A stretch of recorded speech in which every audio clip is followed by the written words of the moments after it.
Hello friends, welcome to home study channel. Home study channel में आप लोगों को स्वागत है।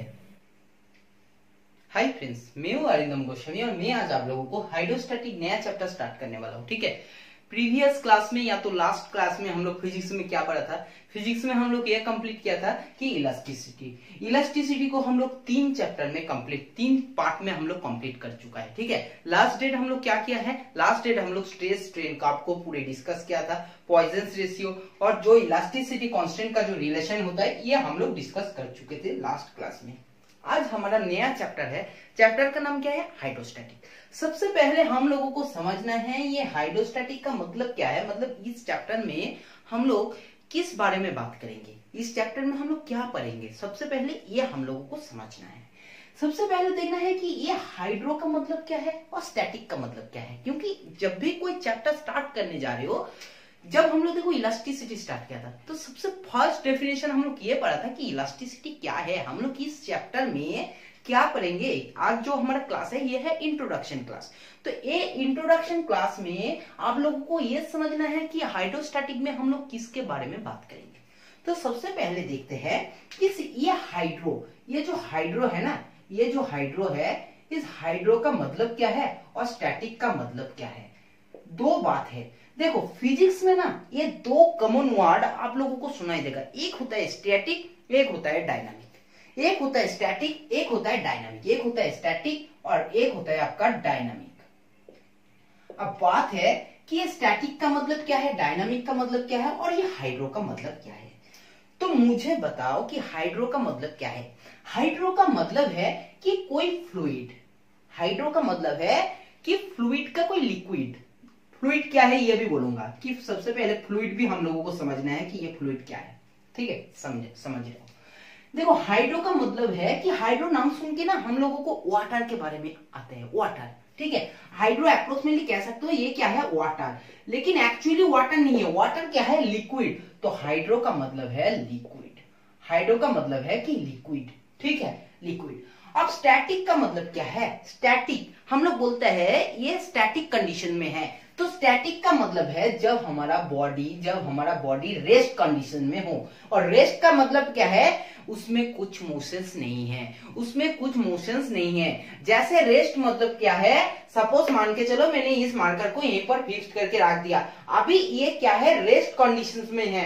ये देखो अभी क्या है, अभी ये मोशन में है, अभी ये क्या है, मोशन में है। और ये मोशन में अगर है तो उस केस को क्या बोलते हैं, डायनामिक। उसको क्या बोलते हैं, डायनामिक। डायनामिक मतलब है मोशन और स्टैटिक मतलब है रेस्ट। तो फिजिक्स में हम लोग 2 केस में बहुत ज्यादा डिस्कस करते हैं, एक तो होना चाहिए स्टैटिक या तो होना चाहिए मोशन। देखो कोई भी बॉडी या तो स्टैटिक होगा या तो मोशन होगा। और ये जो स्टैटिक या तो मोशन, ये रेस्ट और मोशन, ये भी क्या है, ये जो आपका केस है, ये केस न्यूटन्स लॉ में भी है। क्योंकि हम लोग न्यूटन्स लॉ जब पढ़ा था तब हम लोग क्या बोले थे कि अगर बाहर से कोई भी फोर्स आपको अप्लाई नहीं हो रहा है तो जो बॉडी रेस्ट में है वो रेस्ट में रहेंगे, जो बॉडी मोशन में है वो मोशन में रहेंगे। क्यों बोला था ऐसा बात, क्योंकि बॉडी 2 टाइप में होता है, या तो रेस्ट में हो या तो मोशन में हो। जो रेस्ट में है वो मोशन में नहीं है, जो मोशन में है वो रेस्ट में नहीं है। तो हमारे पास क्या है, स्टैटिक और डायनामिक। लेकिन हम लोग बात करेंगे इस चैप्टर में हाइड्रोस्टैटिक। मतलब क्या है, मतलब है हाइड्रोस्टैटिक का अगर डेफिनेशन हम लोग बोलते हैं तो हाइड्रोस्टैटिक का डेफिनेशन ये है कि फिजिक्स का एक ब्रांच है। ठीक है, in branch of physics where we discuss about liquid which is in rest condition। Simple क्या है कि फिजिक्स का एक ब्रांच है, फिजिक्स का एक ब्रांच है जहां पर हम लोग डिस्कस करते हैं। किसको लेकर डिस्कस करते हैं, हम लोग डिस्कस करते हैं लिक्विड को लेकर, हम लोग डिस्कस करते हैं लिक्विड को लेकर, हम लोग लिक्विड को लेकर डिस्कस करते हैं। और लिक्विड कौन सा कंडीशंस में होना चाहिए, लिक्विड होना चाहिए रेस्ट कंडीशंस में। तब मतलब समझ में आया कि आपको जिस ब्रांच में हम लोग लिक्विड के बारे में बात करते हैं और वो लिक्विड ना क्या है, मोशन में नहीं रहना चाहिए, वो लिक्विड क्या है, रेस्ट कंडीशंस में रहना चाहिए। और उसको आप लोग क्या कहते हो, फिजिक्स में जिस ब्रांच में बात करते हैं उसको कहते हैं हाइड्रोस्टैटिक। समझ में आया या नहीं आया, समझ में आ गया। अब देखो बोल देते हैं कि फ्लूइड क्या है, फ्लूइड क्या है। देखो फ्लूइड क्या है ना, फ्लूइड एक क्या है, आपको सिंपली हम लोग दो फोर्स पर आए, ठीक है। स्ट्रेस हम लोग टाइप पर क्या आया है कुछ दिन पहले, ठीक है। मतलब लास्ट क्लास या लास्ट का पहले क्लास में हम लोग क्या पढ़ा था, मतलब लास्ट क्लास में इलास्टिसिटी में हम लोग पढ़ा था, स्ट्रेस पढ़ा था, ठीक है, इलास्टिसिटी में। तो स्ट्रेस क्या है पढ़ा था, जैसे शेयर स्ट्रेस होता है, ठीक है ना। तो शेयर स्ट्रेस का मतलब क्या है, शेयर स्ट्रेस का मतलब है कि कोई भी बॉडी का ऊपर में क्या है, मतलब एरिया के साथ मैंने पैरेलल कुछ फोर्स अप्लाई कर रहा हूँ, ठीक है। उस टाइम जो फोर्स हम लोग पैरेलली जो फोर्स लगाते हैं उसको कहते हैं हम लोग शेयर फोर्स, ठीक है। उसको हम लोग कहते हैं शेयर स्ट्रेस या तो शेयर फोर्स, ठीक है। अब बात सुनो कि जो फ्लूइड होता है ना, फ्लूइड में हम लोग हमेशा कौन सा फोर्स को यूज करते हैं, कौन सा स्ट्रेस को हम लोग देते हैं, हम लोग शेयर फोर्स को कम लेते हैं, शेयर फोर्स को। क्योंकि देखना पानी है, ठीक है, सपोज मान के चलो कोई लिक्विड है, पानी है, ठीक है। अब क्या करना उस टाइम में, जैसे थोड़ा सा आपने पानी के ऊपर कुछ फोर्स अप्लाई कर देना।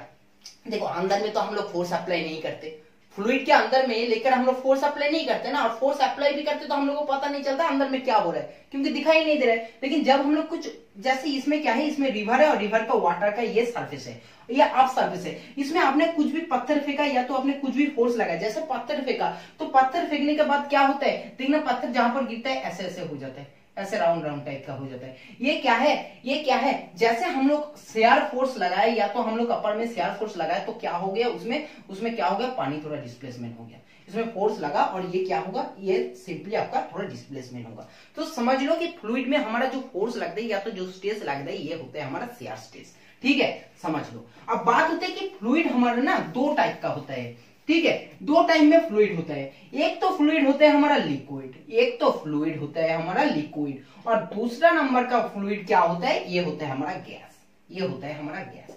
हम लोग अभी जिसके बारे में बात करेंगे ये हाइड्रोस्टैटिक में, वो फ्लूइड का कौन सा पार्ट है, लिक्विड के पार्ट में हम लोग हाइड्रोस्टैटिक में बात करेंगे, हम लोग हाइड्रोस्टैटिक में बात करेंगे, ठीक है।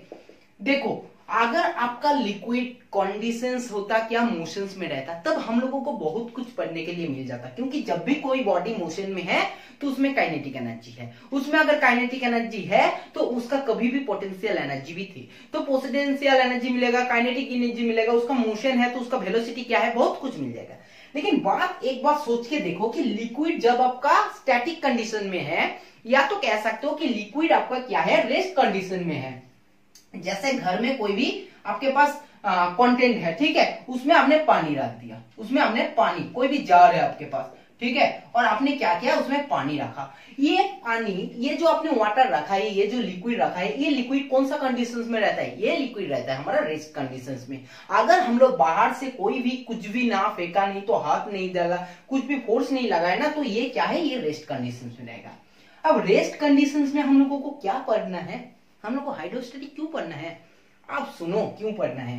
क्योंकि अगर ये रेस्ट कंडीशंस में ना होता, अगर मोशन कंडीशंस में होता, जो कुछ भी हम लोगों को बाहर से देख के पता चल जाता, हम लोगों को इसका वेलोसिटी पता होना चाहिए, काइनेटिक एनर्जी मिलता, बहुत कुछ हम लोगों को निकालने के लिए मिलता। लेकिन बात है जब कोई भी बॉडी, कोई भी लिक्विड है ना स्टैटिक कंडीशंस में, आप एक बाल्टी में पानी है और उस पानी को क्या करोगे, उस पानी में पढ़ने के लिए बहुत कुछ है। क्या है, सबसे पहला बात ये है, ये कह रहा है कि अगर आपको मुझे स्टडी करना है तो मेरे पास आओ, मेरे अंदर में जाओ, मेरे डीप में जाओ, और मेरा डीप में जब जाओगे तभी पता चलेगा कि हाइड्रोस्टैटिक या तो रेस्ट कंडीशंस में कोई भी लिक्विड का कितना दम है, उसको लेकर कितना पढ़ाई करना चाहिए। देखो समुद्र है, ठीक है, उसके नीचे पानी है, जितना अंदर में जाओगे ना, ये क्या होगा, रेस्ट कंडीशंस में होगा, ठीक है। जब ये रेस्ट कंडीशंस में होगा, जितने अंदर जाओगे एक ज्यादा से ज्यादा फोर्स आपके पास लगता है कि आपके ऊपर कुछ फोर्स अप्लाई हो रहा है। मैंने ये केस आपको इलास्टिसिटी का एक एग्जांपल भी बताया था कि आपने सिंपल मान के चलो कि ये कोई लिक्विड है और लिक्विड के अपने बहुत अंदर जा रहे हो, जितना अंदर जाओगे ना आपको लगेगा कि आपके बॉडी के ऊपर एक फोर्स अप्लाई हो रहा है, एक फोर्स अप्लाई हो रहा है। और ये कौन सा फोर्स है, ये है प्रेशर फोर्स। ये कौन सा फोर्स है, ये है प्रेशर फोर्स। तो पूरे हाइड्रोस्टैटिक में ना हम लोग मैक्सिमम टाइम बात करेंगे इस प्रेशर को लेकर, क्योंकि इसमें जो कुछ भी चेंज होने वाला है ये सारे कुछ चेंज करेगा ये प्रेशर। और प्रेशर किस में काम करेगा, कोई भी बॉडी में तो उसका एरिया है, तो प्रेशर काम करेगा किस में, फोर्स, एरिया और प्रेशर। ठीक है। ये P, F और A, ये तीनों हम लोगों को पूरे चैप्टर में देखने के लिए मिलेगा, ज्यादा से ज्यादा रिपीटिंग होगा। अब तो अलग बात है कि डेंसिटी पढ़ेंगे, स्पेसिफिक ग्रेविटी या तो रिलेटिव डेंसिटी, ये तो सब कुछ पढ़ना है, ठीक है। और आर्किमिडीज लॉ पढ़ेंगे, पास्कल्स लॉ पढ़ेंगे, सारे टॉपिक पढ़ेंगे हम लोग इसमें हाइड्रोस्टैटिक में। लेकिन हाइड्रोस्टैटिक का जो मेन कॉन्सेप्ट है ना, ये इसमें बेस करके है कि हाइड्रोस्टैटिक का मतलब क्या है, हाइड्रोस्टैटिक में हम लोग कौन सा केस पढ़ने जा रहे हैं और कौन सा वर्ड को लेकर हम लोग सबसे ज्यादा पढ़ेंगे, ठीक है। चलो अब मेनली हम लोग क्लास में चलते हैं, मूव करते हैं क्लास में। चलो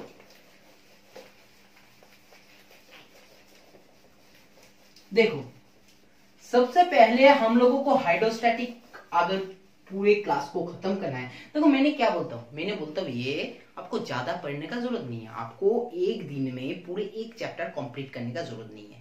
आपको एक दिन में एक चैप्टर का अगर आधा से भी आधा पढ़ रहे हो, मतलब 1/4 पार्ट भी पढ़ रहे हो, बहुत अच्छा है, कोई प्रॉब्लम नहीं। लेकिन 1/4 जो पार्ट पढ़ रहे हो ये बहुत अच्छा से होना चाहिए, मतलब एक भी कंसेप्ट आपको छोड़ना नहीं चाहिए, मिस नहीं होना चाहिए, ठीक है। टाइम ज्यादा दो, लेकिन एक बार अच्छे से सीख जाओ। अगर एक बार अच्छे से सीख गया तो कभी प्रॉब्लम नहीं होगा, ठीक है। अब बात करेंगे कि अगर आपको फिजिक्स में हाइड्रोस्टैटिक सीखना है तो कुछ टर्म है, उसको आपको पहले सीखना है। जैसे क्या है, जैसे आपके पास है फर्स्ट वर्ड है, ये है डेंसिटी। देखो ये डेंसिटी क्या है, सबसे पहले बात है ये डेंसिटी क्या है। मैंने बोलूंगा, मैंने क्या बोलूं, देखो छोटा कोई भी बॉडी है, ठीक है। मैंने मान लिया, सपोज मान के चलो, कुछ एग्जांपल भी नहीं है, अच्छा चलो सपोज मान के चलो, ठीक है। ये कोई आपके पास एक बॉडी है और ये भी कोई बॉडी है। देखो दोनों का साइज बिल्कुल सेम है, ठीक है, हो सकता है बिल्कुल सेम है, ठीक है। बॉडी हो सकता है बिल्कुल सेम है, या तो ये भी हो सकता है कि ये बॉडी थोड़ा क्या होगा, इससे देखने में साइज में छोटा है, इसमें देखने में साइज में छोटा है, लेकिन इससे ज्यादा वेट इसमें है, भारी इसमें लग रहा है। कोई भी देखना रोड में या तो ग्राउंड में क्या रहते हैं, जैसे स्टोन, छोटे छोटे स्टोन मिलता है, ठीक है, स्टोन को उठाना, ठीक है। देखना कुछ स्टोन ऐसा भी रहता है, कुछ आपके पास सिंपली कुछ मटेरियल रहता है, कुछ प्लास्टिक का जो क्रिकेट खेलते हैं ना, गेम खेलते हैं, उसमें कुछ बॉल रहते हैं, ठीक है। वो देखने में तो साइज में बड़ा है, वो देखने में क्या है, वो देखने में साइज में बड़ा है। और जो ग्राउंड में पड़ा है स्टोन, ये स्टोन देखने में छोटा है, लेकिन इसका वेट क्या है, इसका वेट क्या है, इसका वेट क्या है, इसका वेट कम है इसका वेट से, ये ज्यादा भारी है, ये ज्यादा भारी है। जब हम लोग दोनों को उठाता है ना तो ये ज्यादा भारी है। तो ये क्यों है, ये बड़ा साइज का है, इसमें ज्यादा होना चाहिए था वेट, इसमें कम होना चाहिए था। लेकिन उल्टे केस होते हैं, क्योंकि इसमें छोटा साइज है, इसमें बड़ा साइज है, लेकिन इसका वेट ज्यादा है, इसका वेट कम है। ऐसे क्यों है और ऐसे क्यों है, इस क्वेश्चन से आपका ये डेंसिटी का कॉन्सेप्ट आ गया। क्योंकि साइंटिस्ट ने उस टाइम सोचा है ऐसे क्यों होता है, क्योंकि साइज में बड़ा है, साइज में छोटा है, तब भी ये भारी है, ये हल्का है, ऐसा क्यों होता है। और ऐसे का जवाब जब ढूंढने गया तब बात आ गया डेंसिटी का। और ये डेंसिटी का मतलब क्या है, आप बोलते हैं कि ये डेंसिटी क्या है। डेंसिटी ये है कि आपका सिंपल बात क्या है, डेंसिटी का होता है मास अपन वॉल्यूम। मतलब क्या है कि आपको सिंपल बात है कि यूनिट वॉल्यूम में आपने कुछ यूनिट वॉल्यूम लिया, इसके पूरे वॉल्यूम को नहीं लिया, इसका पूरे वॉल्यूम में नहीं लिया, इसमें आपने ना कुछ unit volume, simple unit volume, 1 unit volume लिया और 1 यूनिट वॉल्यूम में देखा इसका मास कितना है। 1 यूनिट वॉल्यूम आपने यहां से उठाया और 1 यूनिट वॉल्यूम में आपने ये देखा कि 1 यूनिट वॉल्यूम में मेरा इसमें मास कितना प्रेजेंट है, आपने उठाया। फिर इधर से भी आपने 1 यूनिट वॉल्यूम उठाया, आपने 1 यूनिट वॉल्यूम उठाया।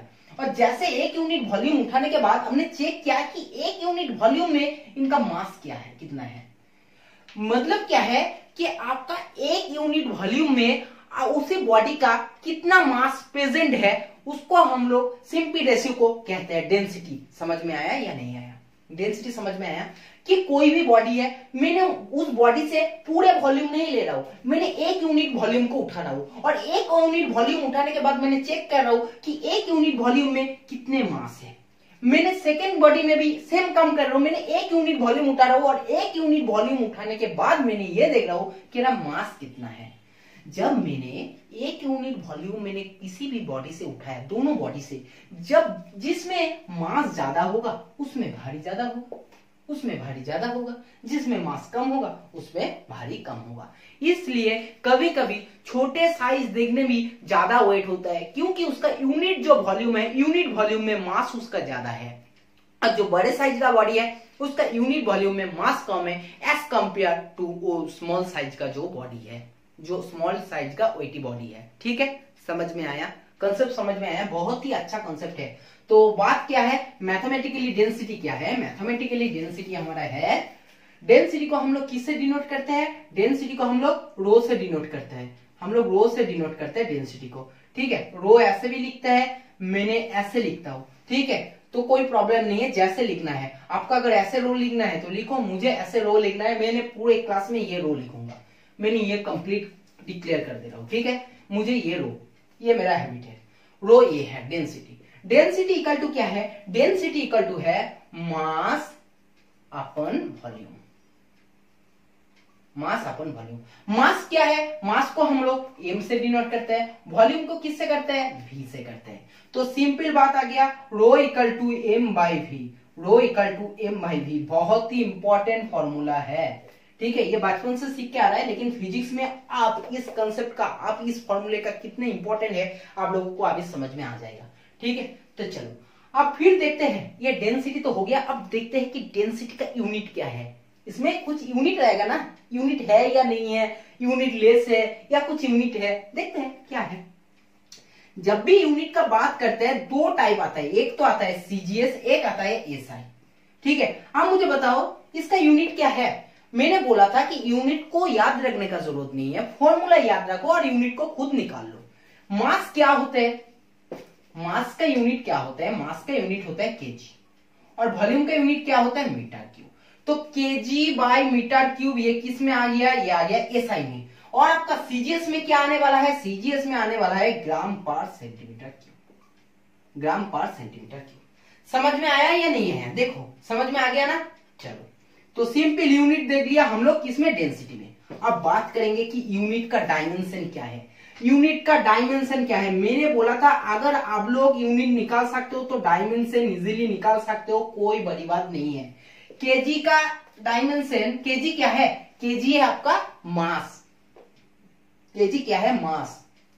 मास को कैपिटल एम से लिखते हैं। मीटर क्यूब, मीटर क्यूब क्या है? Volume, volume metre cube. Metre क्या है? लेंथ का, लेंथ को डिनोट करते हैं। लेंथ क्या है? L cube, L cube. तो सिंपल ये क्या होने वाला है? ये होने वाला है M L to the power -3, M L to the power -3। तो सिंपल पता चल गया कि डेंसिटी का डायमेंशन है M L to the power -3। ठीक है, समझ गया।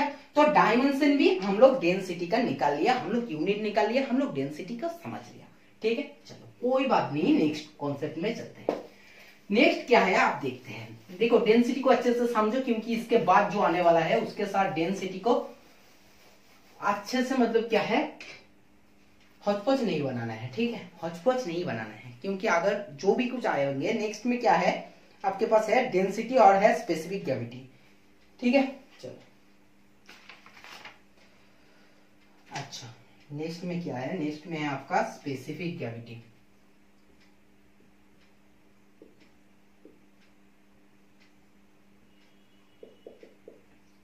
स्पेसिफिक ग्रेविटी जिसको कहते हैं, याद रखना, स्पेसिफिक ग्रेविटी क्वेश्चन में आए या रिलेटिव डेंसिटी आए या स्पेसिफिक ग्रेविटी हो गया, रिलेटिव डेंसिटी हो गया, या तो आपके स्पेसिफिक डेंसिटी, स्पेसिफिक डेंसिटी, तीनों सेम चीज है।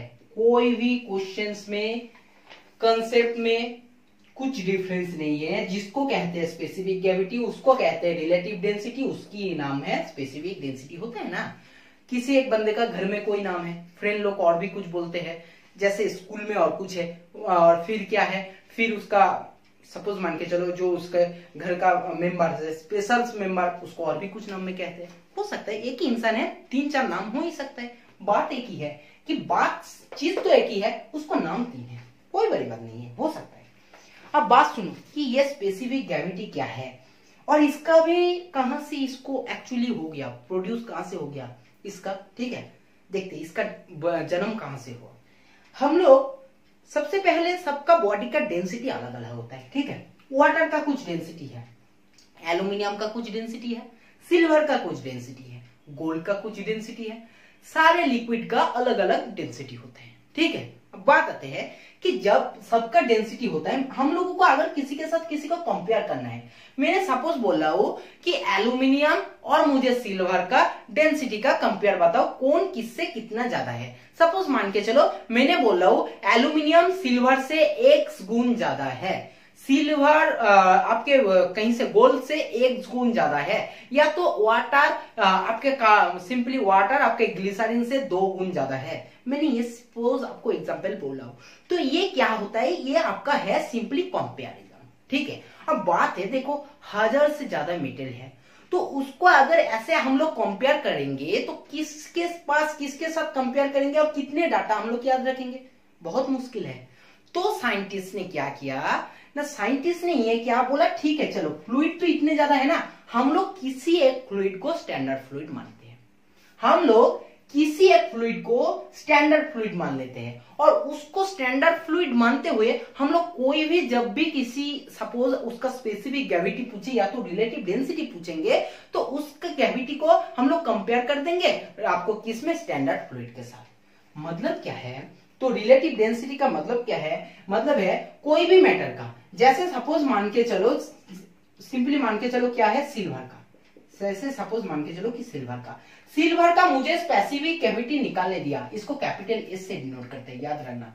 मुझे स्पेसिफिक ग्रेविटी सिल्वर का निकालने दिया है, मैंने क्या बोल रहा हूं, मैंने बोल रहा हूं कि सिल्वर का क्या है, सिल्वर का डेंसिटी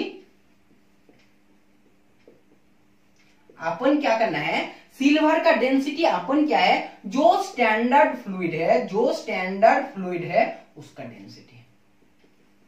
उसका डेंसिटी या तो मान के चलो कुछ राम कुछ ऐसा कुछ है जो एक मेटल है, इसका कुछ डेंसिटी है, तो राम का डेंसिटी और क्या है स्टैंडर्ड फ्लूइड का डेंसिटी। तो समझ गया कि स्टैंडर्ड फ्लूइड डेंसिटी क्या है ना, कोई एक फ्लूइड है जिसको हम लोग स्टैंडर्ड फ्लूइड डेंसिटी करेंगे, मान लेंगे, क्योंकि पहले साइंटिस्ट ने वो एक्चुअली फिक्स करके गया, और हम लोग जिसका डेंसिटी निकालने देगा रिलेटिव डेंसिटी, उसके डेंसिटी से उसको डेंसिटी को हम लोग क्या करेंगे, सिंपली डिवाइड करेंगे। अब बात आती है ये जो हमारा स्टैंडर्ड फ्लूइड है, ये स्टैंडर्ड फ्लूइड हम लोग किसको लिया है, हम लोग स्टैंडर्ड फ्लूइड लिया है वाटर को हम लोग क्या है स्टैंडर्ड फ्लूइड मानेंगे, क्योंकि वाटर को इसलिए मानते हैं, देखो वाटर तो ऐसे क्या है सबसे ज्यादा अवेलेबिलिटी है, वाटर का सबसे ज्यादा अवेलेबिलिटी है, और वाटर का डेंसिटी क्या है, डेंसिटी वाटर का है 1000 kg पर मीटर क्यूब, 1000 kg पर मीटर क्यूब है वाटर का डेंसिटी, ठीक है, ये है एसआई में। और सीजीएस में क्या है, सीजीएस में है सिंपल 1 ग्राम पर सीसी, 1 ग्राम पर सीसी, ठीक है, क्योंकि सेंटीमीटर क्यूब लिखूं या सीसी लिखूं ये दोनों सेम चीज है, ये आप लोगों को सबको पता है, मैंने बहुत टाइम आप लोगों को बोल चुका है, ठीक है। तो एसआई में बोलो तो 1000 kg पर मीटर क्यूब और सीजीएस में है 1 ग्राम पर सीसी, और इसको हम लोग स्टैंडर्ड फ्लूइड मान लिया। अब बात आते है ये भी क्वेश्चंस में, जो ये हम लोग स्टैंडर्ड फ्लूइड मानते हैं कितने टेम्परेचर में। चलो एक बात आप लोगों को बोलने भूल गया, ठीक है, एक बात बोल देते पहले, जब हम लोग डेंसिटी पढ़े थे, डेंसिटी का क्या है, डेंसिटी का हम लोग पढ़ा था कि डेंसिटी इक्वल टू होता है मास बाय वॉल्यूम, डेंसिटी होता है मास बाय वॉल्यूम, ठीक है। अब बात सुनो कि जैसे डेंसिटी क्या है, डेंसिटी डायरेक्टली इनवर्स प्रोपोर्शनल है वॉल्यूम का, समझो कि जो हमारा डेंसिटी है वो इनवर्सली प्रोपोर्शनल है हमारे वॉल्यूम का, ठीक है।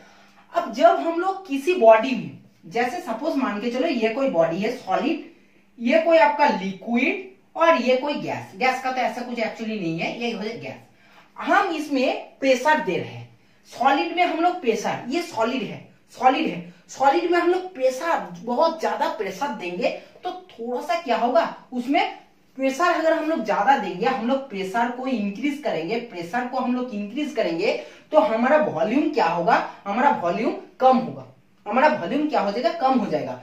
तो सिंपल प्रेशर जब देंगे वॉल्यूम कम होगा, और वॉल्यूम कम होगा तो मतलब क्या है, डेंसिटी हमारा बढ़ेगा, डेंसिटी हमारा बढ़ेगा, क्योंकि वॉल्यूम अगर कम हो रहा है तो डेंसिटी क्या होगा, बढ़ेगा। समझो, अगर लिक्विड में हम लोग प्रेशर दे रहे हैं, लिक्विड क्या होगा, और भी ज्यादा दबेगा, ठीक है, उसमें वॉल्यूम और भी ज्यादा कमेगा और उसमें डेंसिटी और भी ज्यादा बढ़ जाएगा। गैस जो है, गैस में हम लोग बहुत ज्यादा प्रेशर को यूज कर सकते हैं और उसको हम लोग क्या कर सकते हैं, कॉम्प्रेसिबल कर सकते हैं, और उसमें हम लोगों को बहुत ज्यादा डेंसिटी मिलेगा, ठीक है, जितना वॉल्यूम कम होगा उतना ज्यादा हम लोगों को डेंसिटी मिलेगा। बात है कि टेम्परेचर का, बात है कि टेम्परेचर का, जब हम लोग टेम्परेचर बढ़ाएंगे, कोई भी बॉडी में जब भी हम लोग टेम्परेचर बढ़ाते हैं, टेम्परेचर बढ़ाते हैं तो उसका वॉल्यूम भी इंक्रीज होता है। जब इसका वॉल्यूम इंक्रीज होगा तो आपका क्या है, आपका डेंसिटी कम होगा, घटेगा, डिक्रीज होगा। लिक्विड में भी उसमें वॉल्यूम इंक्रीज होगा, इसमें डेंसिटी घटेगा, और गैस में भी सेम केस होगा। अब बात सुनो, इंपॉर्टेंट बात यह है कि जब भी हम लोग ये डेंसिटी और वॉल्यूम या तो किसी को बात करेंगे ना, तो हम लोग दो वेरिएबल को साइड में ये भी ध्यान में रखेंगे, एक तो है प्रेशर, एक है टेम्परेचर, क्योंकि हम लोगों को हमेशा ये लिखना है कि अगर प्रेशर और टेम्परेचर ये दो वेरिएबल से कोई भी ज्यादा होता है या तो कोई भी कम होता है तो डायरेक्टली किसमें इफेक्ट पड़ेगा, डेंसिटी और वॉल्यूम में। तो ये दो चीज हमेशा ध्यान में रखना कि प्रेशर और टेम्परेचर के ऊपर डेंसिटी और वॉल्यूम हमेशा क्या होता है, डिपेंड होता है, ठीक है। तो ये हमेशा याद रखना। अब देखो इसके कंसेप्ट आएगा, इसमें कहां थे हम लोग थे रिलेटिव डेंसिटी में, और रिलेटिव डेंसिटी में हम लोग क्या पढ़ रहे थे कि हमारा ऐसा क्या है, क्वेश्चन ये आते हैं कि जो हम लोग स्टैंडर्ड फ्लूइड लेते हैं, वो स्टैंडर्ड फ्लूइड क्या है, उसके सिंपल क्या है ना, उसके सिंपल वैल्यू क्या है, और इसको कितने टेम्परेचर में हम लोग लेते हैं। टेम्परेचर क्या है, टेम्परेचर है 4 डिग्री सेल्सियस, 4 डिग्री सेल्सियस या तो 39.2 डिग्री फ़ारेनहाइट, 32.9.2 फ़ारेनहाइट। कैसे दिए, सेल्सियस और फ़ारेनहाइट का कैसे रिलेशन है ये सबको पता है ना, ये भी लिख देता हूं, C/5 equal to m-32/9, C equal to 4 degree put कर देना, F इक्वल टू आपको मिल जाएगा 39.2 डिग्री फ़ारेनहाइट, ठीक है। तो हम लोग जो स्टैंडर्ड फ्लूइड लेते हैं उस स्टैंडर्ड फ्लूइड को हम लोग किस में लेते हैं, 4 डिग्री सेल्सियस में। तो चलो हम लोग अभी क्या करेंगे, हम लोग अभी क्या करेंगे ना, हम लोग अभी सिंपली इसको यूज करेंगे, क्या करेंगे ना, हम लोग अभी इसको जस्ट यूज करेंगे, और सिंपल क्या है, सिंपल इस फॉर्मूले को हम लोग देखेंगे। मेन बेसिकली फॉर्मूला क्या है, तो सिंपल है, स्पेसिफिक ग्रेविटी का फॉर्मूला है क्या है ना, उस मेटेरियल का क्या है डेंसिटी, उस मेटेरियल का डेंसिटी मतलब क्या है, density of fluid, density of fluid, ठीक है, जिस फ्लूइड का डेंसिटी निकालने देगा, और density of standard fluid, standard fluid, और स्टैंडर्ड फ्लूइड क्या है, स्टैंडर्ड फ्लूइड है वाटर, और जिस फ्लूइड का निकालने देंगे उसके हम लोग इजीली निकाल देंगे, ठीक है, कोई बड़ी बात नहीं है, इसको हम लोग स्पेसिफिक ग्रेविटी निकाल देंगे और स्पेसिफिक ग्रेविटी हम लोगों के पास आ जाएगा। ये स्पेसिफिक ग्रेविटी बहुत ज्यादा इंपॉर्टेंट है, क्योंकि इसको हम लोग अभी क्वेश्चंस में सॉल्व करेंगे, तब आप लोगों को पता चलेगा कि ये कितना ज्यादा इंपॉर्टेंट है, ये कितने ज्यादा इंपॉर्टेंट है, ठीक है। चलो अब बात करते हैं, अब बात क्या करते हैं, तो ये फ्लूइड क्या है, ये जो भी डेंसिटी आपको निकालने देगा, और ये क्या है, ये है वाटर, ये है वाटर का डेंसिटी, ठीक है। चलो ये बहुत ज्यादा इंपॉर्टेंट है, इसको याद रखना, जितना याद रखोगे उतने ज्यादा हाइड्रोस्टैटिक में आप लोग बहुत अच्छा परफॉर्मेंस दे पाओगे, ठीक है। चलो अब स्पेसिफिक ग्रेविटी भी हो गया, रिलेटिव डेंसिटी भी हो चुका है, अब हम लोग बात करेंगे नेक्स्ट टॉपिक, और नेक्स्ट टॉपिक हमारा क्या है, नेक्स्ट टॉपिक हमारा सिंपली है कि डेंसिटी और क्या है, और जो रिलेटिव डेंसिटी या तो स्पेसिफिक ग्रेविटी, जो भी कुछ नाम बोल सकते हो, रिलेटिव डेंसिटी या तो स्पेसिफिक ग्रेविटी, इनका डिफरेंस क्या है, इनका डिफरेंस क्या है, ठीक है, डिफरेंस क्या है, इसका डिफरेंस देखते हैं, ठीक है। डेंसिटी और रिलेटिव डेंसिटी, देखो डेंसिटी क्या है, डेंसिटी क्या है, अब बात करते थे, जैसे रिलेटिव डेंसिटी पढ़ा ना, अभी थोड़ी देर पहले रिलेटिव डेंसिटी पढ़ा था, ये रिलेटिव डेंसिटी है, रिलेटिव डेंसिटी का कोई यूनिट नहीं है, क्योंकि ये क्या है, रेशियो ऑफ डेंसिटी, ये भी डेंसिटी ये भी डेंसिटी, जो दोनों डेंसिटी में है तो रेशियो नहीं है, इसमें यूनिट नहीं है। यूनिट कैसे रहेगा, जब आपका यूनिट ही नहीं है तो सिंपली आपका डायमेंशन भी नहीं रहेगा, डायमेंशन भी नहीं है। तो सिंपल क्या है, डेंसिटी में आपका यूनिट है, इसमें यूनिट नहीं है। इसमें क्या है, डेंसिटी में आपका डायमेंशन है, इसमें डायमेंशन नहीं है। डेंसिटी में क्या होता है, डेंसिटी होता है आपको सिंपली क्या है ना, यूनिट वॉल्यूम में कितना मास प्रेजेंट है उस बॉडी का। और ये क्या होता है, रिलेटिव डेंसिटी में होता है कि डेंसिटी अपॉन स्टैंडर्ड फ्लूइड का डेंसिटी कितने हैं। ठीक है, समझ गया। तो ये 2-4 डेंसिटी का है। अब हम लोग जो मैथमेटिकली बात करेंगे इसके साथ इसका मैथमेटिकली क्या रिलेशन है, तो देख लेते हैं कि मैथमेटिकली क्या रिलेशन है। जैसे देखो, सपोज मान के चलो कि इसका डेंसिटी है रो, इसका डेंसिटी है रो, जो अभी हम लोग करा था उसको ही मैथमेटिकली हम लोग कर रहे हैं और कुछ नहीं कर रहे हैं। ये है डेंसिटी रो। हम लोग ये मान रहे हैं कि 4 डिग्री सेल्सियस में जो वाटर का डेंसिटी है, जो वाटर का डेंसिटी है ये है रो डब्ल्यू। तो हमारे सिंपल आने वाला है S equal to rho upon rho W. हम लोग उसको कर चुका है, इसको मैथमेटिकली हम लोग प्रूव कर दिया, क्योंकि कभी कभी ऐसा भी देता है। ठीक है, ये सारे लिखना कि कोई भी मटेरियल का उसका डेंसिटी है रो और 4 डिग्री सेल्सियस में वाटर का डेंसिटी है रो डब्ल्यू, तो उसका सिंपली स्पेसिफिक ग्रेविटी या रिलेटिव डेंसिटी आएगा रो अपॉन रो डब्ल्यू। समझ गया। चलो अब बात करेंगे कुछ मैथमेटिक्स में इंपॉर्टेंट न्यूमेरिकल्स जो है, इंपॉर्टेंट न्यूमेरिकल्स को लेकर हम लोग थोड़ी देर बात करेंगे, उसको सॉल्व करेंगे। ठीक है, क्वेश्चन देखो, फर्स्ट क्वेश्चन क्या है, देखो फर्स्ट क्वेश्चन क्या है।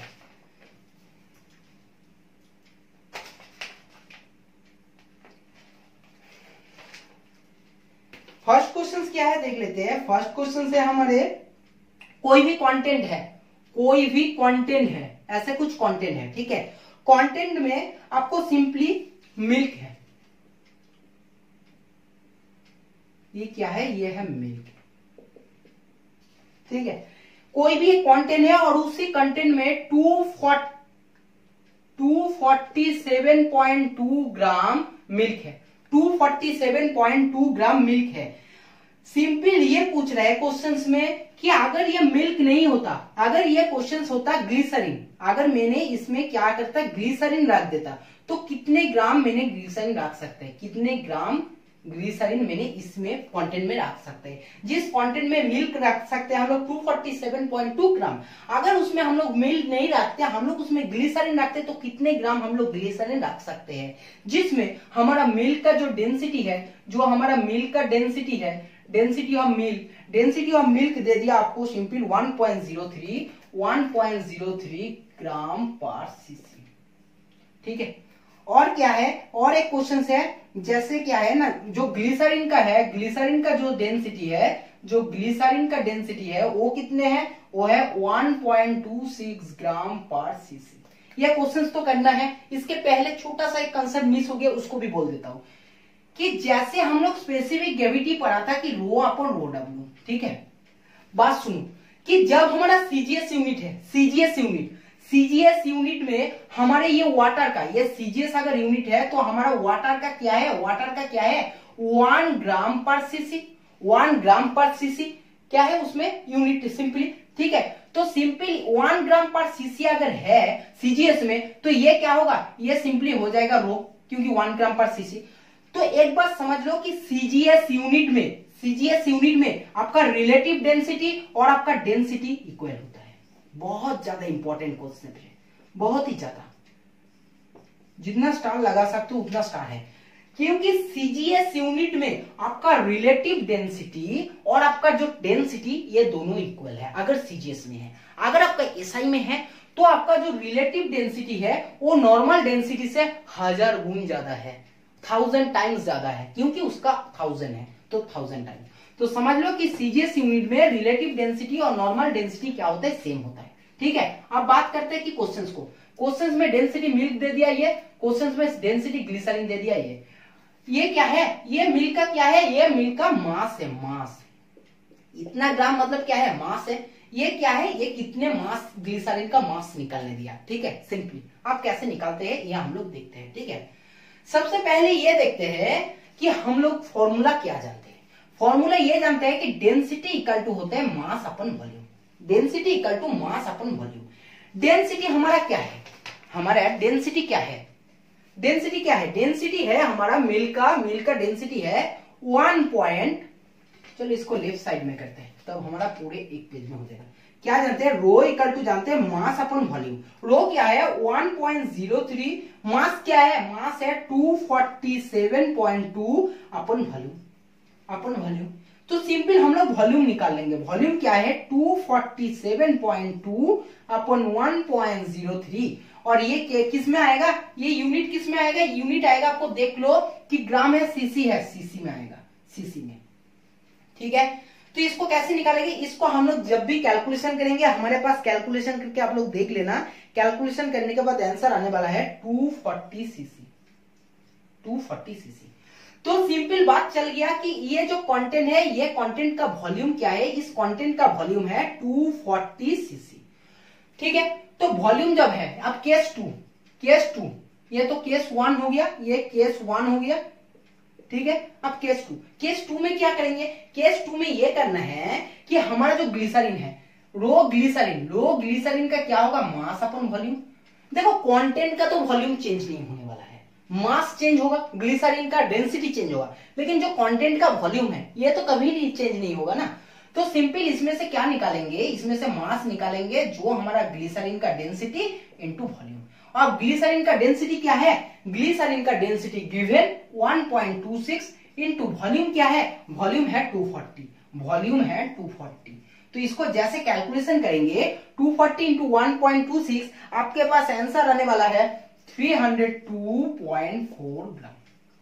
बहुत ही जबरदस्त क्वेश्चन है, क्वेश्चंस को अच्छे से समझो। जब हम लोग न्यूमेरिकल्स को अच्छे से बना सकते हो ना, तो मतलब समझ लो कि आप लोगों का कंसेप्ट बिल्कुल क्लियर है। अगर न्यूमेरिकल्स करने का टाइम जिसमें आप लोगों को प्रॉब्लम आ चुके हैं, प्रॉब्लम आ रहे हैं, उसको जाओ फिर से रिवाइज करो, फिर से देखो। आप लोगों को यूट्यूब से पढ़ाई कर लो, आप लोगों के पास ये फैसिलिटी है कि कोई भी टॉपिक अगर बाद में भी प्रॉब्लम हो चुका है तो आपको किसी से पूछने का जरूरत नहीं है। आप लोग वीडियो फिर से ऑन करो, फिर से आप लोग वीडियो को चाहे स्पीड बढ़ाओ चाहे स्पीड कमाओ, वीडियो को देखो, 2 बार 3 बार देख लो, वीडियो को समझ में आ जाएगा। ठीक है, चलो हम बात करते हैं कि ये क्वेश्चन बहुत ही इंपॉर्टेंट था, क्वेश्चन आप लोगों को बहुत इंपॉर्टेंट था, क्वेश्चन कंप्लीट हो चुका है।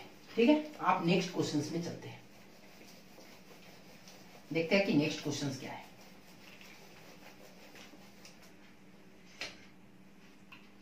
देखो नेक्स्ट क्वेश्चन क्या है,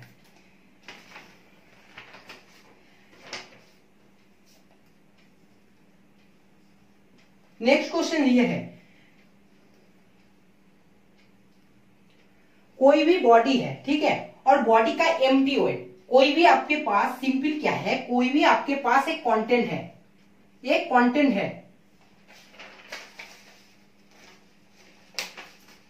आपके पास कोई भी एक कंटेंट है और इसी कंटेंट का वेट क्या है, इसी कंटेंट का वेट है 15 ग्राम, इसी कंटेंट का वेट है 15 ग्राम। जब इस कंटेंट के साथ सिंपल क्या है, वाटर, मैंने पूरे वाटर से भर चुका है, इसको मैंने पूरे वाटर से भर चुका है, मैंने जब ये पूरे वाटर के साथ भर चुका है, तब इसका वेट कितना है, तब इसका वेट इक्वल टू क्या है, तब इसका वेट होने वाला है आपके पास सिंपल क्या है, वेट नहीं मतलब मास, इसकी मास, वेट का इस वेट नहीं है एक्चुअली क्या है, इसका मास है, इसका मास क्या है, इसका मास है 15 ग्राम। सिर्फ कंटेंट का, कंटेंट जब वाटर के साथ है मतलब कंटेंट प्लस वाटर क्या है, इसका मास कितना हुआ है 75 ग्राम, अगर कंटेंट वाटर के साथ है। फिर सेकेंड केस में क्या है, कंटेंट तो सेम है, सेम कंटेंट है, ठीक है, सेम कंटेंट है, अब वाटर नहीं है, इसमें क्या है ऑलिव ऑयल है, इसमें क्या है ऑलिव ऑयल, जो ऑलिव ऑयल होते हैं ना, ऑलिव ऑयल के साथ कंटेंट को मैंने क्या किया दिखा, तो उसमें कितना ग्राम आ रहा है, उसमें हमारा सिंपल आ रहा है 69 ग्राम। तो आपके पास क्वेश्चन ये है कि ऑलिव ऑयल का क्या है ना, ऑलिव ऑयल का रिलेटिव डेंसिटी, ऑलिव ऑयल जो है, ऑलिव ऑयल का रिलेटिव डेंसिटी क्या है, ऑलिव ऑयल का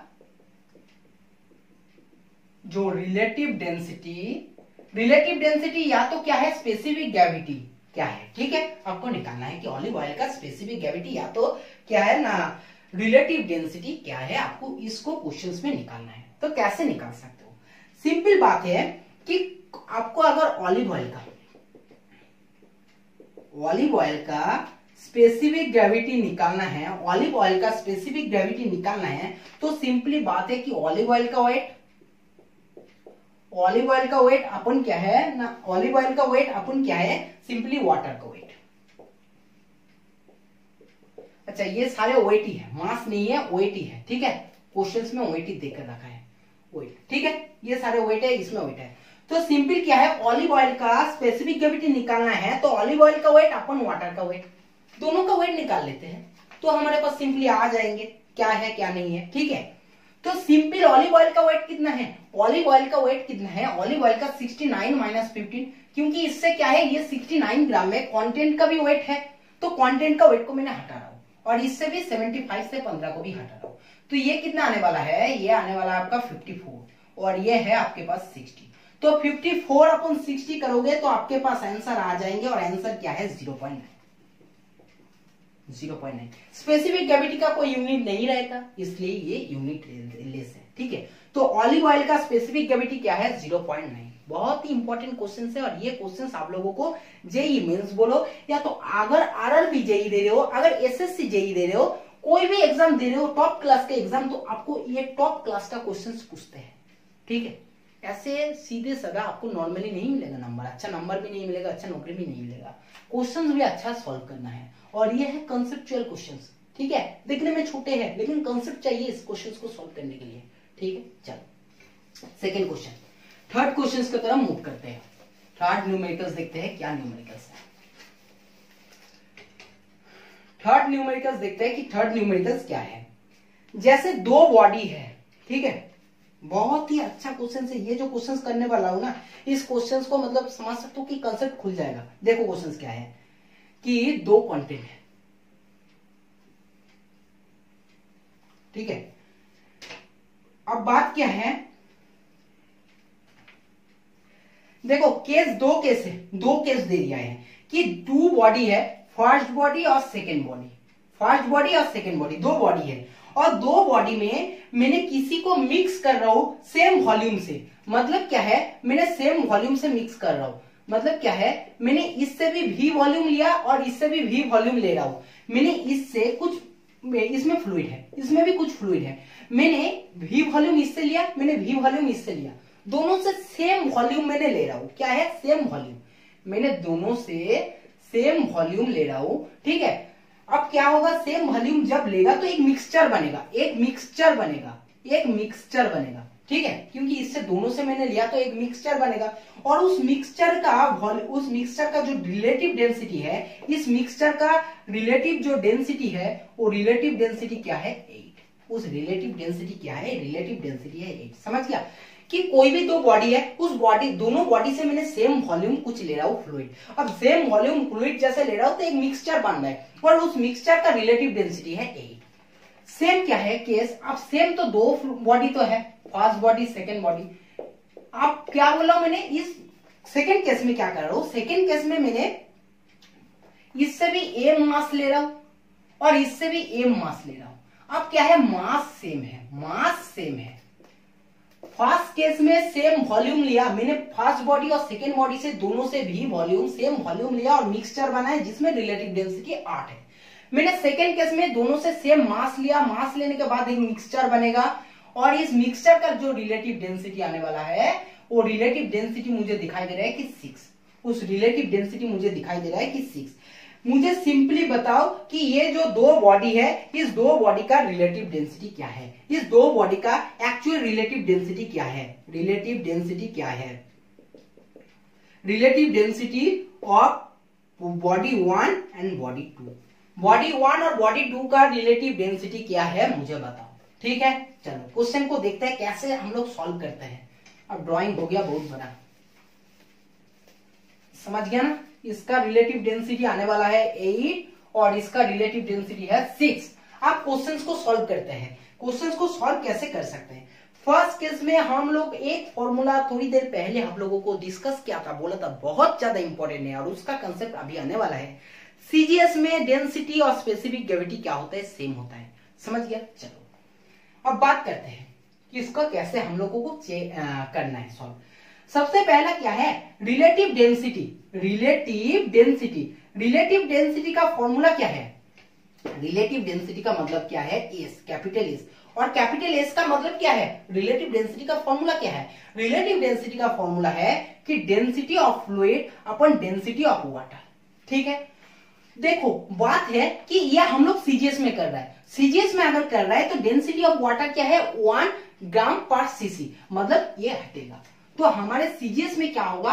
सीजीएस में हमारा जो रिलेटिव डेंसिटी है वो हमारा डेंसिटी के साथ इक्वल है। अब डेंसिटी क्या होने वाला है? डेंसिटी का फॉर्मूला है मास अपॉन वॉल्यूम। डेंसिटी का फॉर्मूला है मास अपॉन, डेंसिटी का क्या फॉर्मूला है? Mass upon volume, mass upon volume. ठीक है, अब बात है कि इसको मास कैसे लेंगे और वॉल्यूम कैसे लेंगे। ठीक है, मास इक्वल टू क्या है तब? वॉल्यूम इंटू डेंसिटी, या तो कह सकते हैं volume into specific gravity, volume into specific gravity. मैंने मान लेता हूं कि मेरा जो फर्स्ट बॉडी है, फर्स्ट बॉडी में मेरा जो रिलेटिव डेंसिटी है वो है S1, सेकेंड बॉडी में मेरा जो रिलेटिव डेंसिटी है S2, मैंने मान लिया। ठीक है, कोई प्रॉब्लम नहीं है, मैंने मान लिया। V वॉल्यूम क्या है? ले लिया। तो V इंटू S1, मास क्या होने वाला है? देखो मास क्या होने वाला है? मास इक्वल टू क्या है? वॉल्यूम इंटू डेंसिटी, या तो वॉल्यूम इंटू स्पेसिफिक ग्रेविटी, क्योंकि ये सीजीएस यूनिट में है। तो volume into specific gravity, volume V और स्पेसिफिक ग्रेविटी S1, तो VS1 प्लस VS2, क्योंकि वॉल्यूम इंटू S2, समझ गया? वॉल्यूम, ये तो आ गया मास। देखो ये पूरे मास आने वाला है, ये पूरे मास आ चुका है। ठीक है, इसको बहुत अच्छे से ध्यान में रखना, क्योंकि कॉन्सेप्ट को क्लियर होना चाहिए। कैसे आप लोगों को एक लाइन कर रहे हो ऐसे याद नहीं, इसको फॉर्मूला को क्लियर करो कि मास का फॉर्मूला है volume into relative density. Volume दे दिया V, मैंने रिलेटिव डेंसिटी मान लिया S1, तो VS1 प्लस VS2। अब वॉल्यूम क्या है? इसका वॉल्यूम V है, इसका V है, तो टोटल है 2V। वॉल्यूम क्या है? टोटल है 2V। समझ गया? और ये इक्वल टू क्या है? ये इक्वल टू है एस। एस रिलेटिव डेंसिटी कितना दे रखा है क्वेश्चन में? 8। इसको जैसे सॉल्व करोगे, सॉल्व करने के बाद आपके पास इक्वेशन क्या आने वाला है? S1 plus S2 equal to 16। ये फर्स्ट आ चुका है। बहुत अच्छे से समझो। केस 2 में देखते हैं। केस 2 में, केस 2 में कैसे सॉल्व करेंगे?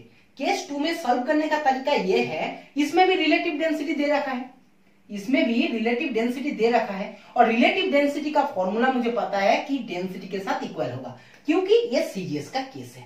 और डेंसिटी का मतलब है mass upon volume, mass upon volume. Mass क्या है इस क्वेश्चन में? मास क्या है? मास तो मेरा m लिया और m लिया, मतलब क्या है? 2m। m लिया और m लिया, m प्लस m 2m। अब वॉल्यूम क्या है? इसका वॉल्यूम क्या है? इसका वॉल्यूम है, वॉल्यूम का फॉर्मूला क्या है? Mass upon specific gravity. Volume equal to क्या होगा? मास अपन डेंसिटी, और density equal to specific gravity है, तो मास की मास क्या होगा? Simply mass equal to volume equal to होगा आपके पास मास अपन स्पेसिफिक ग्रेविटी, मतलब है m upon S1 plus m upon S2 equal to क्या है? इक्वल टू है 6। समझ गया? ये हो गया सेकेंड। और इसको जैसे सॉल्व करोगे तो आपके पास जो इक्वेशन आने वाला है, ये आने वाला है S1 S2 equal to S1 S2 equal to 3S1 3 into S1 plus S2। ये आने वाला है 2 नंबर इक्वेशन। 1 नंबर इक्वेशन क्या आने वाला है? S1 plus S2। चलो मैंने इस साइड में लिख रहा हूं इक्वेशन को। देखो फर्स्ट इक्वेशन क्या आने वाला है? S1 plus S2 equal to 16। Second equation क्या आने वाला है? S1 S2 इक्वल टू क्या है? 3S1 plus S2। ठीक है, इस दोनों को जैसे सॉल्व करेंगे आपके पास S1 और S2 आ जाएंगे। सॉल्व करके देख लेना। और S1 और S2 क्या आने वाला है, कैसे आने वाला है ये मुझे पता है ना। देखो S1 और S2 में क्या है, इसको 16 बैठाओ तो S1 S2 आ जाएंगे। फिर इसको क्या है? A प्लस B है, तो A प्लस B से A माइनस B में ले जा सकते हो। कैसे ले जा सकते हो? ये मैथमेटिकली है। A प्लस B है, A माइनस B में कैसे ले जा सकते हो? क्योंकि A प्लस B को होल स्क्वायर कर देना तो ये सिंपल हो जाएगा A plus B whole square. और A plus B whole square को अगर माइनस से आपको चेंज करना है तो A minus B whole square plus 4AB। ये है मैथमेटिकली कि अगर आपके पास a plus B whole square आपको क्वेश्चंस में दे रखा है, इसको अगर माइनस में ले जाना है a minus B whole square plus 4ab, ऐसे कर देना। और इससे S1 माइनस S2 निकल जाएगा। दोनों को सॉल्व करना तो S1 और S2 क्या आने वाला है? S1 और S2 आने वाला है 12 और 4। ठीक है, बहुत ही जबरदस्त क्वेश्चन है। क्वेश्चन ये है, कॉन्सेप्ट लगाना। एक भी लाइन आपको याद रखने का जरूरत नहीं है। मैंने जितना मेहनत से आप लोगों को पढ़ा रहा हूँ, एक एक लाइन आप लोगों को समझा रहा हूँ, बहुत अच्छे से, बहुत ही अच्छे से समझा रहा हूँ कि उसको कैसे आपको कौन सा फॉर्मूला में काम होगा, फॉर्मूला कैसे बन रहा है, फॉर्मूला को कैसे यूज कर लो। ठीक है, अगर ऐसे प्रॉब्लम्स आप लोग देखते हो ना, कभी आप लोगों को कोई भी रिलेटिव डेंसिटी में या तो हाइड्रोस्टैटिक, पूरे हाइड्रोस्टैटिक में प्रॉब्लम नहीं आने वाला है, मैंने गारंटी के साथ कह सकता हूँ। चलो आगे नेक्स्ट क्वेश्चन, नेक्स्ट क्वेश्चन को हम लोग देखते हैं कि नेक्स्ट क्वेश्चन क्या है।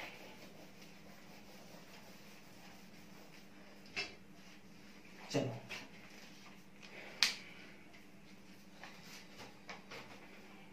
देखो नेक्स्ट क्वेश्चन क्या है। नेक्स्ट क्वेश्चन ये है,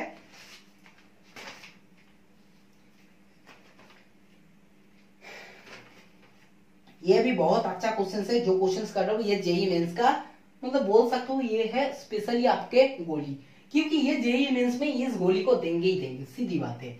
दो कंटेंट है, दो कंटेंट में क्या है, इसमें कुछ लिक्विड है, इसमें भी कुछ लिक्विड है, इसमें क्या है, इसका मास है m1, इसका मास है m2, इसका ρ1, इसका ρ2। ठीक है, जो न्यू मिक्सचर बन रहा है, न्यू एक मिक्सचर बना रहा हूं, और ये न्यू मिक्सचर में उसका क्या है, उसमें न्यू मिक्सचर में आपका क्या है, मैंने जो न्यू मिक्सचर बन रहा हूं, ठीक है, इन दोनों को लेकर, इन दोनों को मैंने पूरे के पूरे एक कंटेंट में ले लिया और ये कंटेंट में लेकर एक मिक्सचर बना रहा हूं। और इस मिक्सचर में क्या दिखाई दे रहा है, जो वॉल्यूम क्या है, वॉल्यूम हमारा क्या है, नो चेंज। वॉल्यूम में कोई चेंज नहीं हो चुका है, वॉल्यूम में कोई भी चेंज नहीं। इसमें भी ये दोनों को मिक्स करने के बाद मुझे दिखाई दे रहा है कि मेरा जो वॉल्यूम, इसमें प्रीवियस जो वॉल्यूम था, इसमें भी वॉल्यूम सेम है, मतलब क्या है, नो चेंज इन वॉल्यूम। जब बात यह है तो आपको क्या निकालना है, डेंसिटी, इसका डेंसिटी निकालना है, इसका डेंसिटी निकालना है। डेंसिटी का फॉर्मूला क्या है, डेंसिटी का फॉर्मूला क्या है मुझे बताओ। डेंसिटी का फॉर्मूला होता है मास अपन वॉल्यूम। वॉल्यूम जब चेंज ही नहीं हो चुका है, वॉल्यूम चेंज नहीं हुआ, ठीक है, तो सिंपल हम लोग निकाल सकते हैं कि जो मास है, मास क्या होगा, मास होगा m1 और m2, m1 प्लस m2, ठीक है। और हमारा वॉल्यूम क्या होगा, वॉल्यूम को हम लोग निकाल लेते हैं। वॉल्यूम को क्या है कि ρ1 है डेंसिटी, वॉल्यूम क्या है, वॉल्यूम इक्वल टू होगा simply mass upon density, mass upon density. तो m1 ρ1 प्लस m2 ρ2। इसको कैलकुलेशन करके देखो, इसको क्या करते हैं, इसको हम लोग सॉल्व करते हैं। कैसे सॉल्व करेंगे, ये इक्वल टू है रो, नया डेंसिटी है, ठीक है, ये न्यू डेंसिटी है। अब देखते हैं ये रो को कैसे सॉल्व करेंगे। रो इक्वल टू, अच्छा चलो, ये क्या आने वाला है, ρ1 ρ2 m1 प्लस m2, और ये आने वाला है m1 ρ2 प्लस m2 ρ1। इस लाइन को अगर करके आ सकते हो, ऑप्शन में सही करके आ सकते हो, तो पूरे नंबर आपको मिल जाएगा। कुछ भी नहीं है, लेकिन कॉन्सेप्ट है। जब आपका वॉल्यूम चेंज नहीं हो रहा है तो आपको क्या है, प्रीवियस इसका वॉल्यूम और इसका वॉल्यूम ऐड कर दो। भाई इस दोनों का ही तो वॉल्यूम इसमें आ चुका है ना, तभी तो वॉल्यूम नो चेंज है, ठीक है, समझ गया। चलो क्वेश्चन समझ में आ रहा है, बहुत ही अच्छा क्वेश्चंस मैंने आज कराया। चारों न्यूमेरिकल्स मैंने कराया, चारों न्यूमेरिकल्स में कह सकते हो कि दो न्यूमेरिकल्स आपका कॉमन हो जाएंगे, चाहे आपका 11th का 12th का एग्जाम या तो आपको जेईई मेंस इस टाइप का एग्जाम है, ठीक है। चलो अब बात करते हैं, लास्ट एक टॉपिक है, उस टॉपिक को क्या है, pressure of fluid. Pressure of fluid क्या है, देखना आप बात ढूंढ रहे हैं, ये बहुत ही इंपॉर्टेंट है। मतलब यहीं से आज हम लोग थोड़ा सा स्टेज दे के रख रहा हूं आप लोग। अब तो स्टार्ट करने वाला हूं, जब हम लोग यूट्यूब पढ़ेंगे, यूट्यूब में कैसे प्रेशर होता है, यूट्यूब के बाद टाइप्स है, ऐसे टाइप्स प्रेशर में क्या होता है, इस टाइप का प्रेशर में क्या होगा, ठीक है, बहुत अच्छा चीज पढ़ेंगे। आज हम लोग सिंपल प्रेशर ऑफ फ्लूइड को डिस्कस कर देते हैं और कुछ नहीं करेंगे।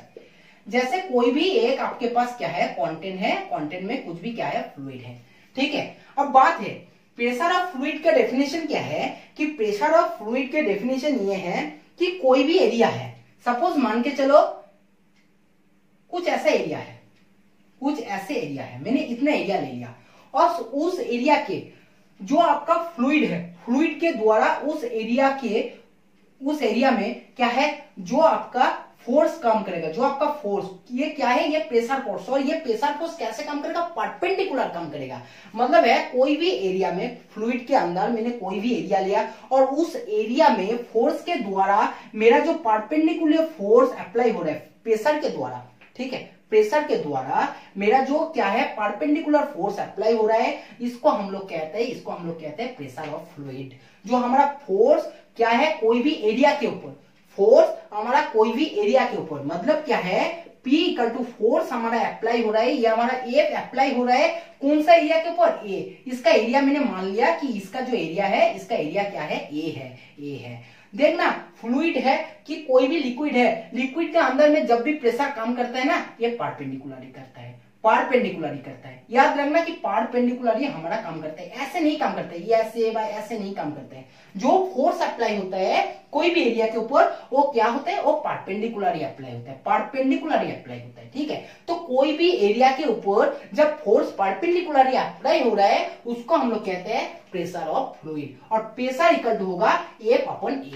बहुत ज्यादा इंपॉर्टेंट फॉर्मूला है, ठीक है, इंपॉर्टेंट फॉर्मूला है। तो सिंपल क्या है, प्रेशर का यूनिट क्या होगा, प्रेशर का यूनिट है, इसका है न्यूटन, इसका है मीटर स्क्वायर, तो सिंपली है न्यूटन अपॉन मीटर स्क्वायर। या तो सीजीएस में क्या है, ये तो हो गया एसआई में, और सीजीएस में क्या है, centimetre upon dyne upon centimetre square, dyne upon centimetre square, ठीक है। इसका सिंपल क्या है, इसका सिंपल डायमेंशन भी निकल जाएगा। डायमेंशन क्या है, डायमेंशन है न्यूटन का डायमेंशन क्या है, फोर्स का डायमेंशन क्या है, फोर्स का डायमेंशन हम लोग पहले निकाल लिया था। फोर्स का डायमेंशन होता है M L T to the power minus 2 upon area है एल स्क्वायर, तो सिंपली हो जाएगा M L to the power minus 1 T to the power minus 2। M L to the power minus 1 T to the power minus 2 आपको क्या आ गया, pressure of fluid का, या तो प्रेशर का क्या आ चुका है, डायमेंशन आ चुका है, ठीक है। बहुत ही लास्ट टॉपिक है, एक छोटा सा टॉपिक है जो प्रेशर ऑफ फ्लूइड के साथ ही मिलता है, ट्रास्ट फोर्स। ट्रास्ट फोर्स किसको कहते हैं,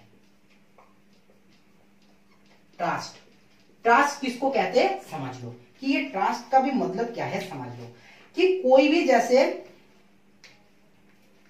सपोज मान के चलो कि कोई भी क्वांटेंट है और क्वांटेंट में फ्लूइड है, फ्लूइड किसी सरफेस के साथ टच है, ठीक है, और उसी फोर्स के द्वारा उसी सरफेस के ऊपर जब परपेंडिकुलरी फोर्स अप्लाई हो रहा है, इस परपेंडिकुलरी फोर्स कहां पर अप्लाई हो रहा है, ये सरफेस पर, तब हम लोग उसको कहते हैं कि ट्रास्ट फोर्स।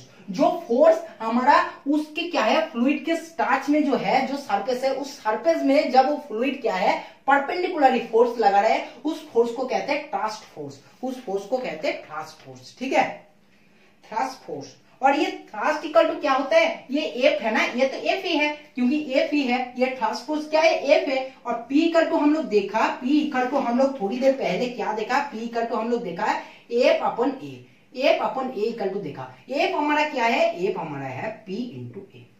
बहुत ही इंपॉर्टेंट फॉर्मूला है, बहुत ही इंपॉर्टेंट, कि थ्रस्ट फोर्स इक्वल टू क्या है, F into P, F equal to P into A, और प्रेशर क्या है, प्रेशर ऑफ फ्लूइड क्या है, एफ बाई ए। मतलब समझ लो कि प्रेशर ऑफ फ्लूइड में हमारा थ्रस्ट फोर्स काम करता है और थ्रस्ट फोर्स में हमारा प्रेशर है। मतलब क्या है, जो प्रेशर हमारा अप्लाई हो रहा है उस एरिया में, जो प्रेशर हमारा अप्लाई हो रहा है, जो प्रेशर हमारा अप्लाई हो रहा है ये एरिया में जो हमारा प्रेशर अप्लाई हो रहा है, इसको हम लोग कहते हैं थ्रस्ट फोर्स। और हम लोग अगर प्रेशर ऑफ फ्लूइड कहते हैं कि कोई भी एरिया के ऊपर जो फोर्स हमारा अप्लाई हो रहा है, कोई भी एरिया के ऊपर जो फोर्स हमारा अप्लाई हो रहा है, कोई भी एरिया है उसके ऊपर जो फोर्स अप्लाई हो रहा है, इसको कहते हैं प्रेशर ऑफ फ्लूइड। समझिए, इसको आज हम लोग जस्ट स्टार्ट किया है, ठीक है। स्टार्टिंग क्लास में हम लोगों को बहुत अच्छा टॉपिक मैंने बोला, और बहुत अच्छे टॉपिक, इससे भी अच्छा टॉपिक मैंने डिस्कस करूंगा। जैसे जैसे हाइड्रोस्टैटिक का चैप्टर आगे चलेंगे, आप लोगों को एक से एक बिल्कुल अच्छा टॉपिक मिलेगा, ठीक है। बहुत मेहनत से इस वीडियो को बनाया, वीडियो को ज्यादा से ज्यादा शेयर होना चाहिए, ज्यादा से ज्यादा लाइक होना चाहिए, बस यही है, और कुछ नहीं मांग रहे हैं आप लोगों के पास हम लोग, ठीक है। वीडियो खत्म करने का पहले क्या है, मोटिवेशनल क्वोट। आज का क्या है, family when life begins and loves never and. देखो, फैमिली ऐसा एक वर्ड है, या तो ऐसा एक आप लोगों के साथ मतलब क्या है, सेंटिमेंटल वर्ड है, कि इसमें हमारा लाइफ स्टार्ट होता है, बिगिंस। ये तो कोई सबको जानता है कि हमारा जो लाइफ बिगिंस होता है ये एक फैमिली से होता है। और ये जो फैमिली है ना, देखो सबने क्या है, गिव एंड टेक पॉलिसी है। आप फ्रेंड बोलो या तो गर्लफ्रेंड बोलो, इसको कोई भी बोलो, अगर आपको फैमिली छोड़ के जो भी बाहर में रहता है वो आपको गिव एंड टेक पॉलिसी करता है। लेकिन जो फैमिली है, ऐसा एक फैमिली है, इस फैमिली में मतलब क्या है, मम्मी पापा भाई बहन, इसमें क्या है, आपका लव कभी भी एंड नहीं होने वाला है। बाहर में आप लोग जब तक दे सकते हो तब तक आपके पास लाभ मिलेगा, सब कुछ मिलेगा, गिव दो और आपको टेक पॉलिसी लो। लेकिन ये फैमिली ऐसा एक है, इसमें आपको कुछ देने का जरूरत नहीं है, लेने का बहुत कुछ। समझ गया? तो फैमिली ऐसा एक वर्ड है, इसको कभी छोड़ के मत जाना, इसके साथ रहो, इसके साथ अच्छे रहो। देखो फैमिली में रहोगे तो हैप्पीनेस बहुत अच्छा ज्यादा मिलेगा, ठीक है? कोई पैसा आपको नहीं दे सकता है हैप्पी, जो आपको फैमिली दे सकता है, ठीक है? तो आज का क्लास हम लोग यही खत्म करते हैं। वीडियो अगर अच्छा लगा तो वीडियो को ज्यादा से ज्यादा लाइक करना है, ज्यादा से ज्यादा शेयर करना है, Facebook, WhatsApp, Telegram, Instagram, Twitter, जहां भी आपको मौका मिले ज्यादा से ज्यादा शेयर करो। और चैनल में नए हो, सब्सक्राइब नहीं हो तो चैनल को ज्यादा से ज्यादा सब्सक्राइब करो, सबको शेयर करो, सबको सब्सक्राइब करने के लिए कहो। हमारे चैनल में फिजिक्स, मैथमेटिक्स पढ़ाए जाते हैं, जेईई मेंस, क्लास 11, 12, नीट के फिजिक्स और उसके साथ साथ जो जेईई मेंस का मैथमेटिक्स होता है, सारे कुछ हम लोग डिस्कस करते हैं। इसको छोड़ के भी अप टू क्लास 10 तक सारे कॉम्पिटिटिव एग्जाम या तो जो स्कूल में है 7, 8, 9, 10 का जो भी बच्चे हैं, जो मैथमेटिक्स करना चाहते हैं, जो फिजिक्स पढ़ना चाहते हैं, वो सब कुछ पढ़ सकता है। ये फिजिक्स आप लोग कह सकते हो कि फिजिक्स हम लोग एक ही क्लास में अभी कर रहे हैं, लेकिन उसमें बिल्कुल बेसिक से पूरे एडवांस तक। हाइड्रोस्टैटिक में आप लोगों को pressure equal to force upon area, ये सारे कुछ आप लोगों को क्वेश्चंस में आएगा, जो आप लोग कॉम्पिटिटिव एग्जाम दे रहे हो 10 तक, जो एसएससी जेईई, आरआरबी जेईई दे रहे हो उन लोगों को ये भी क्वेश्चन आएगा, जो जेईई मेंस दे रहे हो उन लोगों को भी ये क्वेश्चन है। तो समझ सकते हो कि हम लोग कैसे पढ़ाते हैं, बिल्कुल जीरो से स्टार्ट करते हैं और हाईएस्ट एडवांस लेवल तक जाते हैं, ठीक है? तो चलो आज का क्लास हम लोग यही खत्म करते हैं, फिर मुलाकात होंगे नेक्स्ट क्लास में, तब तक बाय बाय।